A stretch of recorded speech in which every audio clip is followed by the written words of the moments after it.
हैं वो पौधों के बारे में है, लेकिन ये किसी गार्डन की सैर नहीं है। ये एक जासूसी कहानी की तरह है। हम ये पता लगाने वाले हैं कि कुछ पेड़ इतने सफल क्यों हुए कि वो हर जगह हैं, हमारे बगीचे में, हमारी प्लेट में, जबकि कुछ पुराने दिग्गज आज भी मौजूद तो हैं, लेकिन जैसे अपनी पुरानी शान में जी रहे हों। बिल्कुल। ये पौधों के जगत में आप कह सकती हैं दो प्रतिद्वंदियों की कहानी है। एक तरफ है पुराने, मजबूत और हर हाल में टिके रहने वाले खिलाड़ी जिम्नोस्पर्म, और दूसरी तरफ है नए, चमकीले और कह सकते हैं पूरी दुनिया पर छा जाने वाले खिलाड़ी एंजियोस्पर्म। तो ये सिर्फ बायोलॉजी नहीं है, ये सर्वाइवल के लिए अपनाई गई स्ट्रैटेजीज की लड़ाई है। मतलब टिकाऊपन बनाम इनोवेशन है। जो इन पौधों की पूरी कहानी खोलकर रख देता है। चलिए एक सवाल से शुरू करते हैं जिसने शायद हम सबको कभी न कभी चौंकाया होगा। क्यों कुछ पेड़ों पर सिर्फ कोन या शंकु लगते हैं, जबकि कुछ पर खूबसूरत फूल और रसीले फल आते हैं? आज इसी राज से पर्दा उठाते हैं। तो चलिए पहले पुराने खिलाड़ी से मिलते हैं, जिम्नोस्पर्म।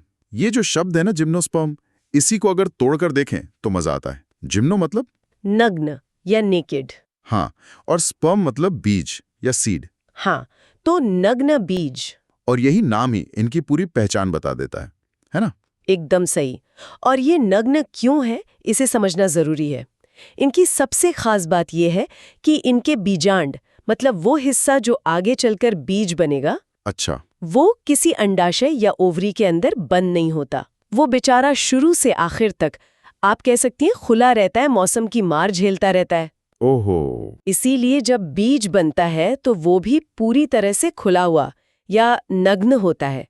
किसी फल का कोई कवर नहीं, कोई प्रोटेक्शन नहीं। और इसमें कुछ बहुत ही शानदार पौधे आते हैं, जैसे विशाल रेडवुड या सेकोया, जो दुनिया के सबसे ऊंचे पेड़ों में से एक है। मुझे हमेशा लगता था कि इतने बड़े पेड़ को तो बहुत पानी चाहिए होगा, लेकिन अभी हम सुनेंगे कि इनकी पत्तियां पानी बचाने के लिए बनी है। ये तो विरोधाभास लगता है। सही पकड़ा। यहीं पर उनका शानदार डिजाइन काम आता है। वे नमी वाली जगहों पर उगते हैं, लेकिन उनकी पत्तियां ये पक्का करती हैं कि वो उस नमी को बर्बाद ना करें। ये ऐसा है जैसे एक अमीर आदमी पैसे तो बहुत कमाता है, लेकिन खर्च बहुत सोच समझ कर करता है। हाँ। और ये सिर्फ पत्तियों की बात नहीं, उनकी जड़ों में भी कुछ कमाल की रणनीतियां होती हैं। अच्छा, जड़ों में क्या खास है? ये वाकई दिलचस्प है। कुछ पौधे पार्टनरशिप में काम करते हैं, जैसे पाइनस यानी चीड़ के पेड़ की जड़ें, वो माइकोराइजा नाम के फंगस के साथ दोस्ती कर लेती हैं। माइकोराइजा? हाँ, फंगस जमीन से पोषक तत्व, खासकर फास्फोरस, खींचने में माहिर होता है और पौधे को लाकर देता है। बदले में पौधे से बना बनाया खाना यानी शुगर ले लेता है। ये एक तरह का, यूं समझे, रेंट एग्रीमेंट है, जहां दोनों का फायदा है। वाह। और साइकस का भी जिक्र है, उसकी जड़ें तो और भी एडवांस लगती हैं। साइकस तो और भी स्मार्ट है। उसकी कुछ जड़ें जमीन के ऊपर अजीब से गुच्छों में उगती हैं, जिन्हें कोरलॉइड जड़ें कहते हैं। कोरलॉइड जड़ें? इन जड़ों ने तो अपनी खुद की खाद की फैक्ट्री लगा रखी है। इनमें साइनोबैक्टीरिया नाम के मेहमान रहते हैं, जो हवा से सीधे नाइट्रोजन खींचकर पौधे को देते हैं। ये पौधे के लिए मतलब 24/7 चलने वाला यूरिया प्लांट है। कमाल है।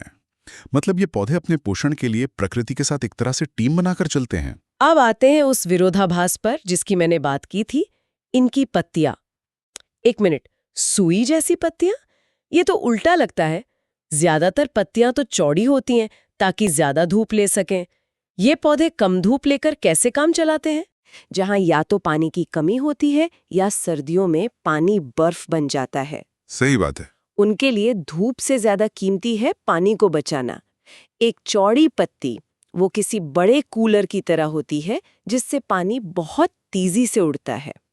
सुई जैसी पतली पत्ती बनाकर उन्होंने अपना नल कस लिया ताकि एक एक बूंद पानी बच सके। अच्छा। साथ ही इन पत्तियों पर मोम जैसी एक मोटी परत होती है, जिसे क्यूटिकल कहते हैं, और इनके स्टोमेटा यानी सांस लेने वाले छेद वो भी अंदर की तरफ धसे होते हैं ताकि हवा सीधे पानी उड़ाकर न ले जाए। तो ये सब एक सर्वाइवल किट का हिस्सा है।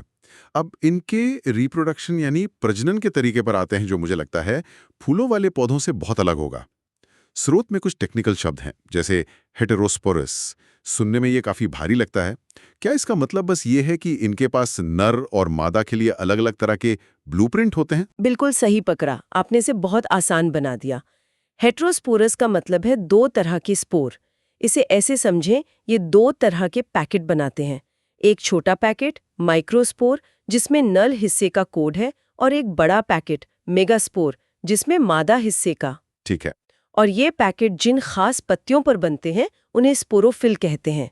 जब ये पत्तियां एक डंडी पर एक साथ गुच्छे में आ जाती हैं तो वही हमें कोन या शंकु जैसा दिखता है। अच्छा, तो कोन नस्ल में खास पत्तियों का एक गुच्छा है, और हमारे दस्तावेज में लिखा है कि पाइनस में नर और मादा कोन एक ही पेड़ पर होते हैं, पर साइकस में तो नर और मादा पेड़ ही अलग अलग होते हैं। हाँ, ये भी इनकी विविधता दिखाता है। अब असली खेल शुरू होता है, परागण या पॉलिनेशन का।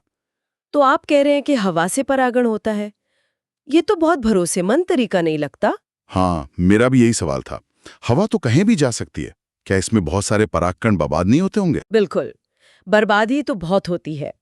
यही जिम्नोस्पर्म की एक सीमा है। वे करोड़ों अरबों परागकण बनाते हैं, इस उम्मीद में कि कुछ तो हवा के झोंके से सही जगह यानी मादा कोन तक पहुंच जाएंगे। ये स्प्रे एंड प्रे रणनीति है, बस छिड़काव कर दो और प्रार्थना करो कि निशाना लग जाए। हाँ हाँ बिल्कुल। तो ये एक तरह का जुआ है। परागकण हवा में उड़कर मादा कोन के खुले हुए बीजांड तक पहुंचता है, फिर एक पतली नली जिसे पोलन ट्यूब कहते हैं वो बनती है और नर गैमेट को मादा गैमेट तक पहुंचाती है। फर्टिलाइजेशन होता है और बीज बन जाता है। लेकिन याद रखिए, ये बीज अभी भी नग्न है, अकेला है। तो जिम्नोस्पर्म का डिजाइन साफ है, मजबूत, टिकाऊ और मुश्किल हालात के लिए बना हुआ। लेकिन ये स्प्रे एंड प्रे जैसी रणनीति बताती है कि इसमें सुधार की गुंजाइश थी। और प्रकृति में हमेशा इससे बेहतर क्या हो सकता है कि खोज चलती रहती है। बिल्कुल। यहीं से कहानी में एंट्री होती है एक ऐसे समूह की जिसने सब कुछ बदल दिया, एंजियोस्पर्म। इन्हें हम पुष्पीय पौधे या फ्लावरिंग प्लांट्स कहते हैं। और यहाँ गेम पूरी तरह से पलट जाता है। जिम्नोस्पर्म के नग्न बीज के ठीक उलट एंजियोस्पर्म में बीजांड पूरी तरह से एक सुरक्षित तिजोरी के अंदर बंद होता है, जिसे हम अंडाशय या ओवरी कहते हैं। तिजोरी अच्छा शब्द है। हाँ, तो यहाँ परागकण सीधे बीजांड के संपर्क में आ ही नहीं सकता। तो ये एक अपग्रेडेड सिक्योरिटी सिस्टम जैसा है। और इसका नतीजा क्या होता है? नतीजा क्रांतिकारी है। निषेचन या फर्टिलाइजेशन के बाद ये पूरी संरचना बदल जाती है। तिजोरी के अंदर बंद बीज में बदल जाते हैं, और वो तिजोरी यानी ओवरी वो खुद एक फल में बदल जाती है। सेब, आम, टमाटर, अमरूद, ये सब असल में पके हुए अंडाशय हैं जिनके अंदर बीज सुरक्षित है। तो यहाँ बीज हमेशा एक फल के अंदर ढके हुए रहते हैं। और ये पौधे तो वाकई हर जगह हैं।